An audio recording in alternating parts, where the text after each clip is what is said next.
आज की वीडियो बनाने का मोटिव ये था कि जो वो इंटरव्यू हुआ है उस इंटरव्यू में क्या क्या पॉइंट्स रखे गए हैं सौरभ जी के द्वारा, क्या क्या रिप्लाई उस टाइम एसएससी चेयरमैन साहब ने जो दिया है वो क्या क्या था, इसके ऊपर बात करेंगे। हमारा सबका एक रोल है पूरी जिंदगी के अंदर। एसएससी चेयरमैन साहब ने ये चीज जो थी वो एक्सेप्ट करी, इसके लिए मैं उनको दिल से थैंक यू बोलना चाहता हूं। ये क्वेश्चन जो है वो गलत है, और जब ये आपने देखा होगा जब ये चैलेंज करवाते हैं बच्चों से 100 रुपए रिफंड याद आता है, हमें वो रेलवे वाली बात याद आ जाती है कि आपने एक टाइम दिया था कि इतने बीच में अपने पैसे निकलवा लो। यार किसको याद रहते हैं कि वो पैसे वापस रिफंड आएंगे कि नहीं आएंगे। टीसीएस के ऊपर भी पेनल्टी लगती थी जब कोई क्वेश्चन गलत हो जाता था, यानी कि हमने उनको जो टेंडर दिया है फिलहाल वो टेंडर कंटिन्यू रहेगा। हाँ, उसमें जो प्रॉब्लम आ रही है उसको हम लोग डिस्कस करेंगे। एग्जामिनेशन सेंटर था वो चेंज हो गया था, 10 किलोमीटर 15 किलोमीटर, तो कुछ बच्चे नहीं जा पाए। हम आपका जो एग्जाम है वो रीशेड्यूल जरूर करा देंगे। मतलब आपकी सरकार में नो डाउट सबसे ज्यादा फेक वीडियोस बनी है, सबसे ज्यादा फेक वीडियोस बनी है। हमारे देश के प्राइम मिनिस्टर हैं, एक स्टेज पे खड़े होकर वो झूठ बोल के भी चले जाते हैं। बड़े देश के कितने सारे लोग, मतलब सोच के देखिए आप 140 करोड़ लोग के प्रधानमंत्री हैं, आपको तो एक एक शब्द ऐसे यूज करना चाहिए कि भाई मैं जब बोलूंगा, हालांकि मैं राहुल गांधी को सपोर्ट करता हूं, मैं आपको साफ कह रहा हूं, क्यों करता हूं, क्योंकि आपको विपक्ष को तो सपोर्ट करना होगा।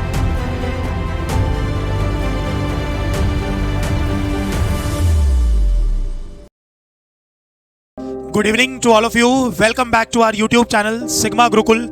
आप सभी का सिग्मा गुरुकुल के चैनल पर एक बार फिर से स्वागत है, और आई होप सो आप सभी ने आज रक्षाबंधन का जो त्यौहार है वो बना लिया होगा। हालांकि दिल्ली में आज पूरे दिन बारिश होती रही, उसकी वजह से बहुत जगह ट्रैफिक लगा। जहां हम रहते हैं यहाँ पर भी बहुत ज़्यादा ट्रैफिक लगा, but apart from all difficulties आपने सभी ने देख लिया होगा कि एसएससी चेयरमैन साहब ने एक बहुत अच्छा इंटरव्यू दिया, और वो इंटरव्यू लल्लन टॉप जो न्यूज़ एजेंसी है ऑनलाइन, आपने देखा होगा उन्होंने यूट्यूब पर अपना ज़्यादा काम किया। हालांकि अब वो बड़े बड़े सेलिब्रिटीज़ के साथ अलग अलग, आपने देखा होगा वीक में 1 दिन या 2 दिन एक फुल फ्लेज इंटरव्यू भी करते हैं, और वो बहुत लंबा इंटरव्यू होता है, वो बहुत बार ट्रोल भी होता है इस बात को लेकर। 2 से 3 घंटे का भी इंटरव्यू हो जाता है। और कुछ इंटरव्यूज़ मैं ज़रूर देखता हूँ जो मेरे काम के होते हैं, मेरी पढ़ाई से रिलेटेड होते हैं, गवर्नमेंट जॉब से रिलेटेड होते हैं, और प्लस इंडियन पॉलिटिक्स से रिलेटेड होते हैं। हम कोशिश करते हैं कि वो जरूर देखें, क्योंकि उसका जो बेनिफिट है वो हमें भी मिलेगा और हमारे बच्चों के लिए भी होता है वो। इसीलिए हाँ, ये जो थोड़े ये बॉलीवुड वगैरह के जो लोग आते हैं, हम इनको कोशिश करते हैं कि इनको थोड़ा अवॉइड ही करें। चलिए, बाकी आज की वीडियो बनाने का मोटिव ये था कि आप सभी को, जिन्होंने स्पेशली ये वीडियो नहीं देखा, उन सभी लोगों को आज की इस वीडियो से ये पता चल जाएगा कि जो वो इंटरव्यू हुआ है उस इंटरव्यू में क्या क्या पॉइंट्स रखे गए हैं सौरभ जी के द्वारा, क्योंकि सौरभ जी ही वो इंटरव्यू ले रहे थे, और क्या क्या रिप्लाई उस टाइम एसएससी चेयरमैन साहब ने जो दिया है वो क्या क्या था, इसके ऊपर बात करेंगे। प्लस कितने रिप्लाई हमारे अकॉर्डिंग, क्योंकि हम तो एनालाइज कर ही रहे हैं, वो सेटिस्फैक्टरी रिप्लाई था या नहीं था ये देखेंगे। प्लस क्या वो हम सभी के लिए बेनिफिशियल होगा ये भी देखेंगे, और प्लस कि आगे क्या होगा, व्हाट अबाउट सीजीएल, क्योंकि सीजीएल का एग्जाम तो चलो ठीक है आपने डिले करा है, क्या नाम है, अगर मैं बात करूं मेरे ख्याल से फर्स्ट वीक ऑफ सितंबर में स्टार्ट हो जाएगा। तो कहने का मतलब ये हुआ कि उस टाइम तक क्या क्या काम किए जा रहे हैं एसएससी के द्वारा एडुकेटी सेंटर को लेकर, है ना, इसके ऊपर सारी बातें की गई, और मैं आप लोगों को सारी बातें एक एक करके एक्सप्लेन करूंगा जो हम लोगों को जाननी बहुत ज्यादा जरूरी है। और ये भी पता होना चाहिए कि जो एसएससी बोर्ड है क्या वो हमारे लिए सच में वो ये चाहता है कि चीजें जो है वो ठीक हो, बच्चों को प्रॉब्लम्स ना हो, जो बच्चों ने प्रॉब्लम अभी फेस करी है वो प्रॉब्लम वो दोबारा रिपीट ना हो। तो शुरू करते हैं ज्यादा देरी ना करते हुए, और आप लोग सारे बच्चे देखना जरूर, और अपने दोस्तों को हर ग्रुप्स में इसको शेयर करना। सभी टीचर्स जितने मेरे को जानते हैं, बच्चे जो मेरे को जानते हैं, मेरे कलीग्स, मेरे फ्रेंड्स, सारे लोग इस वीडियो को बहुत प्यार देना। जैसे सभी बच्चों ने जैसा ऑफलाइन में हमें हमेशा से सपोर्ट करा है 2018 से, वैसा ही सपोर्ट मैं अब आप लोगों से ऑनलाइन भी चाहता हूं। उसके पीछे कारण मैंने आप लोगों को ऑफलाइन में बहुत बार बताया है, क्योंकि हमारा जो आगे एजुकेशन को लेकर जो हमारा आगे जाके विजन है वो बहुत बड़ा है, क्योंकि हम बिलीव करते हैं, we believe in quality education. तो उसमें आप सभी बच्चों का सपोर्ट हम लोगों को जरूर चाहिए। चलिए, और शुरू करते हैं एक बार इस पूरे इंटरव्यू में जो की पॉइंट्स थे, मैं आपको वो सारे पॉइंट्स बताऊंगा। आप एक एक करके ये सारे पॉइंट्स अच्छे से सुनना और लास्ट तक इस वीडियो को देखना, क्योंकि ये बच्चे, जितने लोग कॉम्पिटिटिव एग्जाम्स की प्रिपरेशन करते हैं, इवन जो लोग इस फील्ड में नहीं है, उनको भी कुछ बातें जरूर पता होनी चाहिए कि हमारी सरकार जो है वो बच्चों के लिए कितनी लाभदायक है, या जो सरकार है हमारी वो हमारे बच्चों के लिए क्या सोच रही है। ठीक है, शुरू करते हैं। जैसे मैं अगर बात करूं तो मैंने जब ये पूरा इंटरव्यू देखा, ठीक है, जो भी इंटरव्यू में क्वेश्चन पूछे गए, सबसे पहले मैं प्रेज करना चाहता हूं।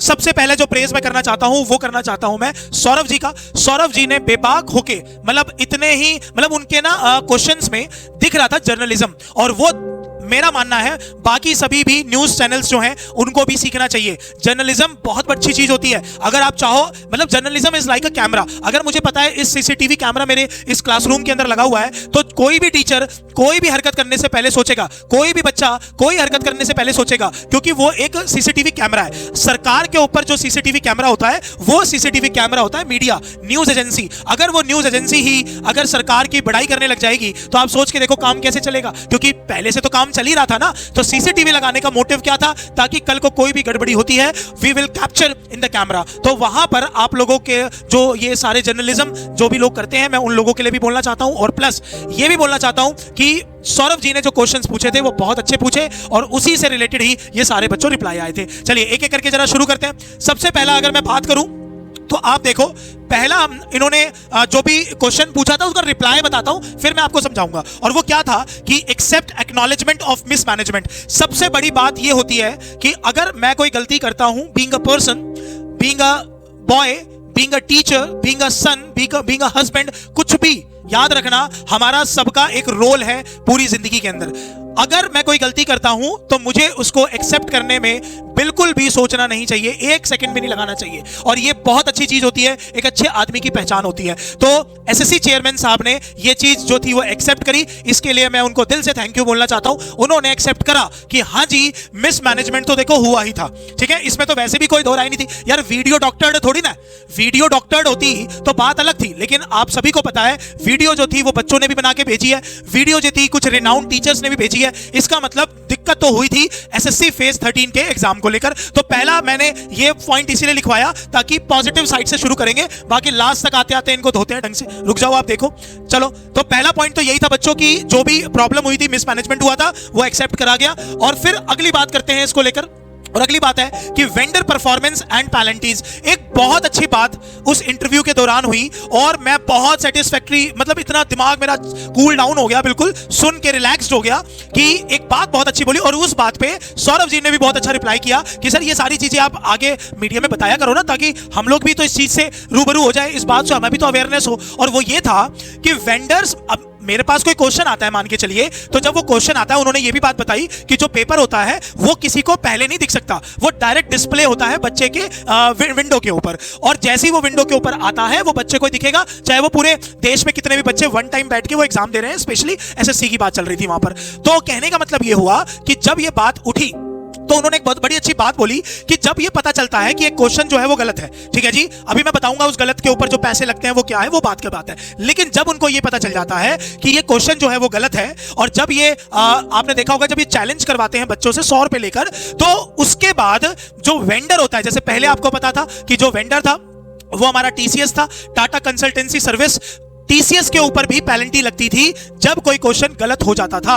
यानी कि जो पेपर में अभी जो एसएससी के पेपर हुए हैं, एसएससी फेज 13 के, और प्लस स्टेनोग्राफर में तो भर के गलतियां थी, छोड़ दो वो तो कितने क्वेश्चंस हैं, पता नहीं इनके ऊपर कितनी पेनल्टी लगेगी। तो ये बहुत अच्छा, जब मैंने ये इंटरव्यू देखा तो मुझे अच्छा लगा कि जितने भी हमारे ये क्वेश्चंस गलत होते हैं तो उसका एक प्रोविजन होता है, उसका एक इनका आप यूं कह सकते हो एग्रीमेंट होता है कि कितने क्वेश्चंस के हिसाब से कितनी पेनल्टीज लगती है, और अच्छी खासी वो पेनल्टी लगेगी। तो ये बहुत अच्छा सुनने को मिला मेरे को, और ये बहुत अच्छी बात है भाई, गलती तुम कर रहे हो। लेकिन इसके ऊपर जो रिप्लाई आया वो बहुत अच्छा आया कि जैसे फॉर एग्जांपल बहुत अच्छा पूछा सौरभ जी ने कि सर गलती एसएससी की है तो बच्चा जो है वो 100 रुपए क्यों दे रहा है। तो उन्होंने जो रिप्लाई करा, मैं थोड़ा सा थोड़ा सा मेरे अंदर सेटिस्फेक्शन है, बट थोड़ा सा ही है, लेकिन मैं चाहता हूं इस चीज को वो ठीक कर ले, क्योंकि करनी में और कतनी में बहुत फर्क होता है ना भाई। बोलना तो बहुत आसान होता है, करके दिखाना बहुत मुश्किल होता है। उन्होंने बोला है कि हम ऐसा प्रोविजन लाने वाले हैं जिसमें हम ये 100 रुपए जो हम बच्चों से ले रहे हैं, जो बल्क में आते हैं, हम इसको वापस रिफंड करेंगे। तो ये अच्छी चीज है, बहुत अच्छी बात बताइए। बाकी चेक करते हैं रिफंड। तो सर हमें रिफंड याद आता ही हमें वो रेलवे वाली बात याद आ जाती है कि आपने एक टाइम दिया था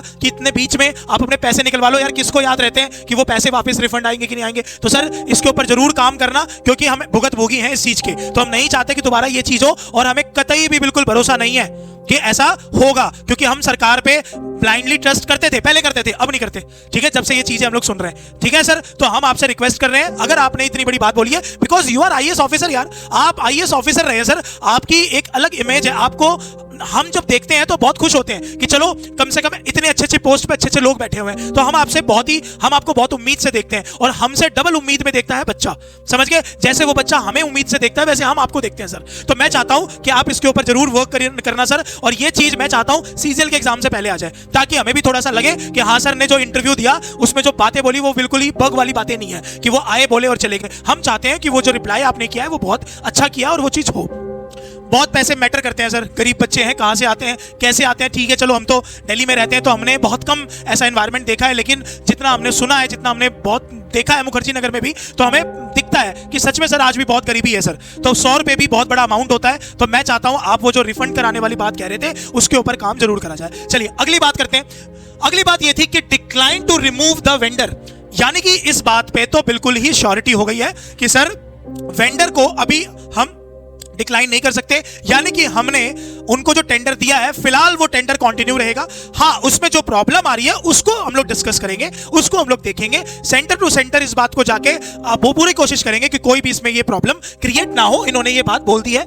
अब ये क्यों भी होता है ये तो मैं ऐसे बता दूं कि फॉर एग्जांपल मैंने अपना घर बनाया और घर बनवाने के लिए मैंने किसी ठेकेदार को 20 लाख रुपए दे दिए। अब वो 20 लाख रुपए जैसे ही मैंने उसको दे दिए, देने के कुछ दिन बाद मैंने देखा कि भाई ये जो घर है वो घर तो ये जो बना रहा है मेरे हिसाब से नहीं बना रहा। अब मैंने उसको बोला कि यार भाई मेरे तो पैसे रिटर्न कर, तो वो मेरे को गिनवाने लग गया, सर 20 लाख रुपए में से मैंने 10 लाख का ये कर दिया, 2 लाख का ये कर दिया, 3 लाख का ये कर दिया, 4 लाख का ये कर दिया। अगर आप बोलोगे तो मेरे पास बच्चे कुछ 1.5-2 लाख रुपए हैं वो मैं आपको रिटर्न कर दूंगा, तो भैया नुकसान तो मेरा ही होगा ना। तो मैं एसएससी चेयरमैन साहब की ये बात बिल्कुल समझ सकता हूं कि एडुकेटी ने ऑब्वियसली सी बात है पैसा कहीं लगाया होगा, आगे जो वेंडर लिए होंगे उनको दिया होगा, तो ये कोई छोटा मोटा प्रोसेस नहीं है, करोड़ों में डील होती है ये। तो ये बात से उन्होंने बिल्कुल डिनाई कर दिया। अगली जरा बात करते हैं। अगला जो हमारा पॉइंट है कि no cancellation but retest option offered, ये बहुत अच्छी बात बोली है, ठीक है। इंप्लीमेंट कब होगी वो बाद में देखेंगे।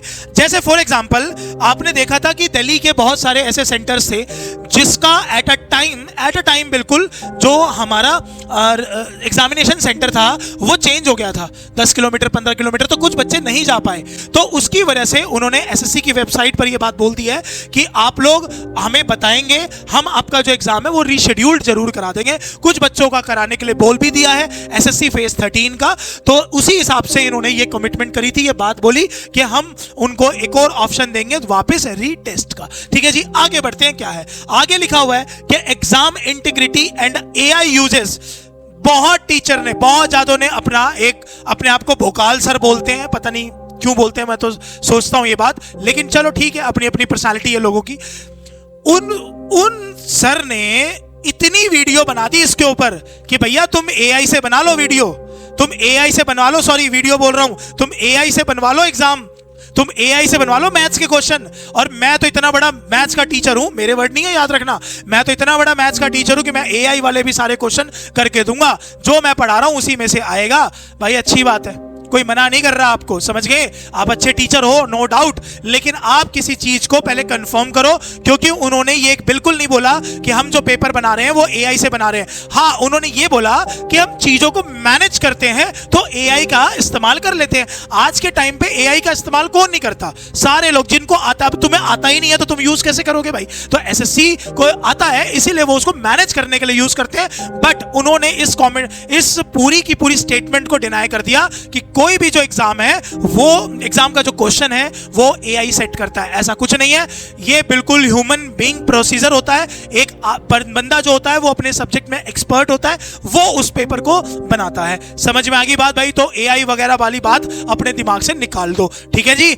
आगे बढ़ जाते हैं। आगे बोल रहे हैं कि और एग्जाम में जो इंटीग्रिटी दिखानी है, ऑनेस्टी दिखानी है, इसके ऊपर भी इन्होंने काम करने को बोला है। हालांकि इसमें भी बहुत लूप होल्स है, मैं बताता हूं आगे कैसे। अगला है बच्चों commitment to accountability. Commitment to accountability, अगर ये बात सच है तो सबसे पहले हमारे देश के रेलवे मिनिस्टर को उसी टाइम रिजाइन कर देना चाहिए था जब बैक टू बैक एक से एक रेल हादसे होने लग गए थे। शर्म भी नहीं आई थी, वहां जाके रील बना लेते थे, वहां जाके रो देते थे। अरे अकाउंटेबिलिटी नाम की चीज है कि नहीं है हमारे देश के अंदर? जिस दिन हो गई ना, आप मतलब पता क्या है, आपको कुर्सी से प्यार है, आपको कोई मैटर नहीं करता कि आज बीजेपी की सरकार है, कल कांग्रेस की सरकार है, क्योंकि बीजेपी की सरकार के अंदर आधे मंत्री तो कांग्रेस के ही है। अब सोच के देखिए ये बात। तो कहने का मतलब यही हो गया कि मुझे पता है आज जो दूसरी गवर्नमेंट को क्रिटिसाइज करते हैं, वो गवर्नमेंट जब उनकी गवर्नमेंट थी तो उस टाइम वो सेम बातें बोलती थी। और इसके पीछे जो सबसे बड़ा नुकसान हुआ हमारा सबका हुआ वो था मीडिया। अगर मीडिया बिल्कुल फेयर तरीके से सारी चीजें करता तो हम भी वैसे ही आवाज उठाते जैसे हम कांग्रेस के टाइम पे उठाते थे। आज कोई बात ही नहीं करता। अगर मोदी जी कोई गलत बात बोल के चले जाते हैं, मतलब हमारे देश के प्राइम मिनिस्टर हैं, एक स्टेज पे खड़े होके वो झूठ बोल के भी चले जाते हैं। कितने उनके ऐसे वायरल वीडियोस हैं जिसमें उन्होंने अपशब्द यूज करा हुआ है। आप सोच के देखिए, आप एक कितने बड़े देश के कितने सारे लोग, मतलब सोच के देखिए आप 140 करोड़ लोग के प्रधानमंत्री हैं। आपको तो एक एक शब्द ऐसे यूज करना चाहिए कि भाई मैं जब बोलूंगा तो उसको कितने लोग देख रहे हैं। और आपने कितनी बार ऐसा करा है, फॉर एग्जांपल मैं मुंह पे कह रहा हूं आपको ये बात कि आपने दूसरों आपकी जो वो है ना 2 रुपए वाले जो ट्रोल्स कितनी बार बोलते हैं, है ना, कि जो ट्रोलिंग सिस्टम आप लोगों का है, बीजेपी का जो आईटी सेल है, उन्होंने कितनी बार दूसरे लीडर्स के जो बयान है उसको काट के दूसरे के मर्ज करके वो कराया। मतलब आपकी सरकार में नो डाउट सबसे ज्यादा फेक वीडियोस बनी है, सबसे ज्यादा फेक वीडियोस बनी है, याद रखना। और ये कोई अच्छा संकेत किसी भी देश के लिए नहीं है। तो ये चीज आप थोड़ा ध्यान रखिए। अकाउंटेबिलिटी सर लेनी ही पड़ेगी। आप तो अभी एसएससी के चेयरमैन साहब की बात कर रहे हैं, मैं तो यहाँ इसमें सबसे ऊपर की पोस्ट की बात कर रहा हूं। हमारे देश में सबसे ऊपर की post prime minister of India. हालांकि फर्स्ट पर्सन प्रेसिडेंट होते हैं, बट आपको पता ही है हमारे देश के अंदर प्राइम मिनिस्टर जो बोलते हैं वही होता है। और हमें उनसे कोई ऐसी गिला शिकवा थोड़ी ना है। हम तो चाहते हैं कि जो उन्होंने वादे करे थे सर वही कर दो। फिलहाल तो वो तीसरा उनका टेन्योर शुरू हो गया है और उनके कोई वादा हमें इतना पूरा होते हुए नहीं दिख रहा।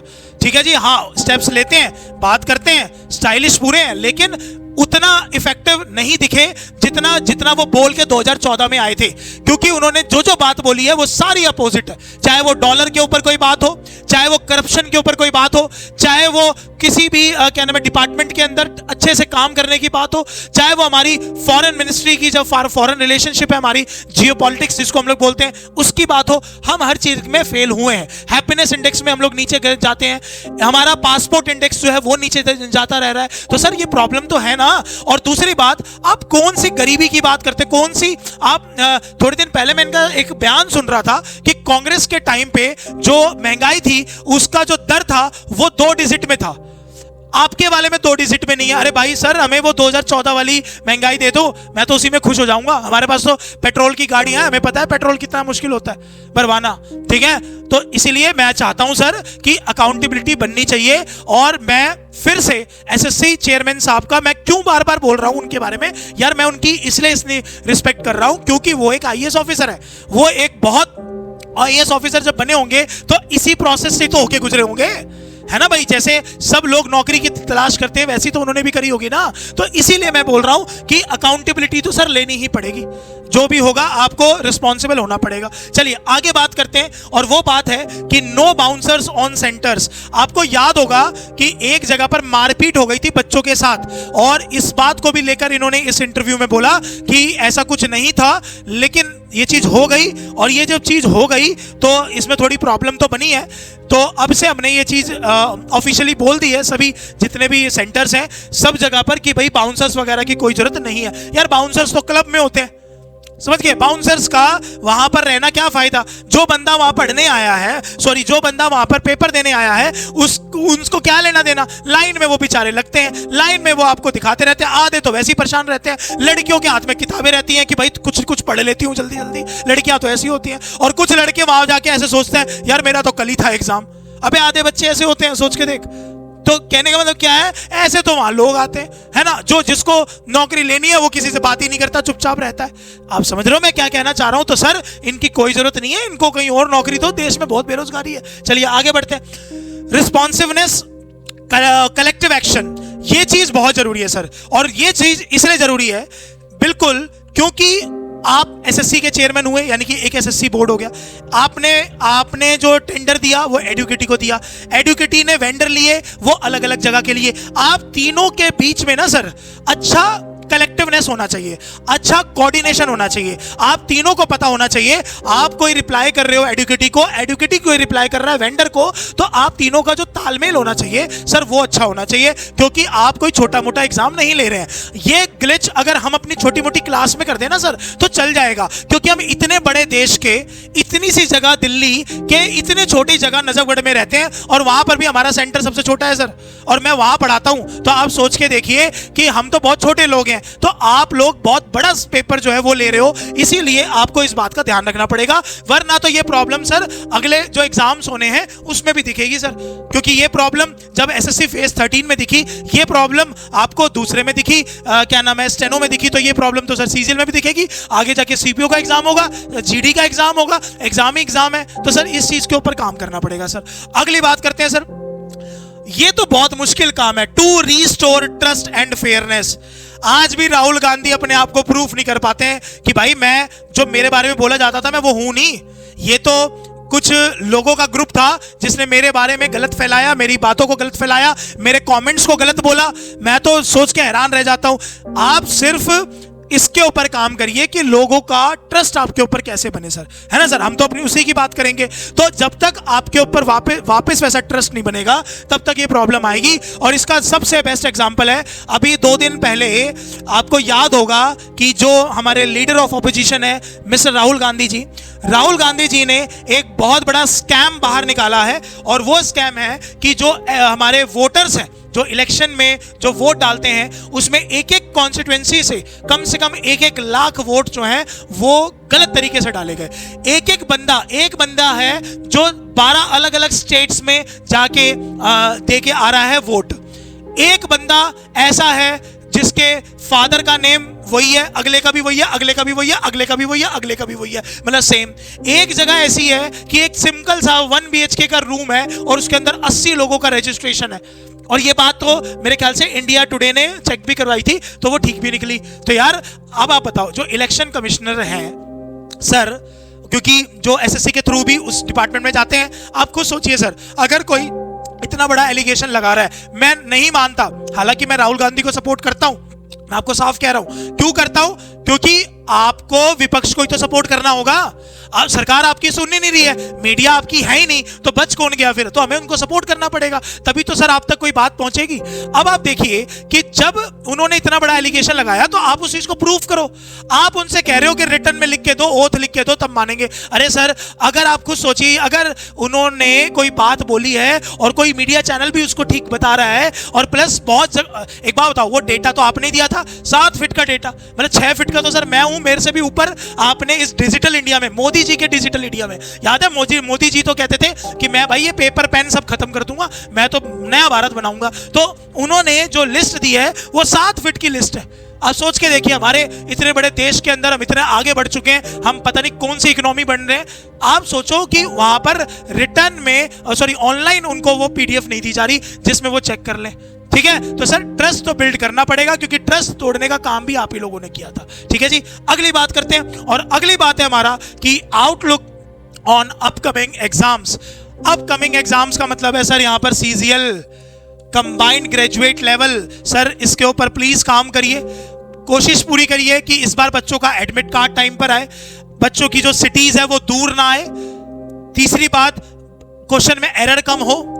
फोर्थ बात कि जो भी पेपर का कुछ ऑप्शंस आ रहे हैं वो प्रॉपर चारों ऑप्शंस हो, इसमें कोई भी ग्लिच ना मिले। हम आपसे बस इतनी सी रिक्वेस्ट कर रहे हैं सर, क्योंकि हम ऐसे टीचर्स हैं, बहुत ही यूं लगा लीजिए कि ग्राउंड लेवल पर पढ़ाते हैं सर, समझ गए। हम ऑनलाइन की दुनिया में कभी नहीं आते, लेकिन धीरे धीरे समय बदल रहा है, माहौल बदल रहा है, इसीलिए ये सारी चीजें करनी पड़ रही है सर। वरना तो हमने सर एक रूम से पढ़ाना स्टार्ट किया था सर, ज्यादा आप खुद सोचिए, एक रूम से यहां तक पहुंचे हैं सर। तो जब हमने धीरे धीरे, आप कितने भी बड़े टीचर्स आपको देख लो, सबकी जो जर्नी है सर वो ऐसी रही है। तो हम आपसे यही रिक्वेस्ट करेंगे कि अपकमिंग एग्जाम्स जितने भी होने वाले हैं इसके ऊपर आप काम करिएगा और अच्छे से काम करिएगा। अभी तो पूरा 1 मंथ है आपके पास और हमें कोई ऐसी प्रॉब्लम नहीं है।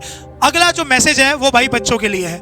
बच्चों, मैथ्स के कुछ एक्स्ट्रा चैप्टर्स हैं, आप वो पढ़ लो। मैं एक बार मोहित सर से बात करूंगा कि वो आपको कुछ ऐसे चैप्टर्स बता दें, एनालाइज करवा दें जो अभी एसएससी फेज 13 में और साथ के साथ स्टेनो के एग्जाम में हुए हैं, जो पेपर में नहीं आए, स्टेनो में नहीं आए थे, सॉरी एसएससी में फेज 13 में आए थे। और दूसरा, मैं रीजनिंग के भी टीचर से बोलूंगा, धर्मवीर सर जो हमारे यहाँ पढ़ाते हैं, कि वो टीचर भी आपको कुछ क्वेश्चंस बताएंगे, क्योंकि मैंने भी उन क्वेश्चंस को देखा तो मुझे लगा कि वो क्वेश्चन आपको बताने चाहिए। वो पेपर वो स्टेनो के पेपर में आए थे।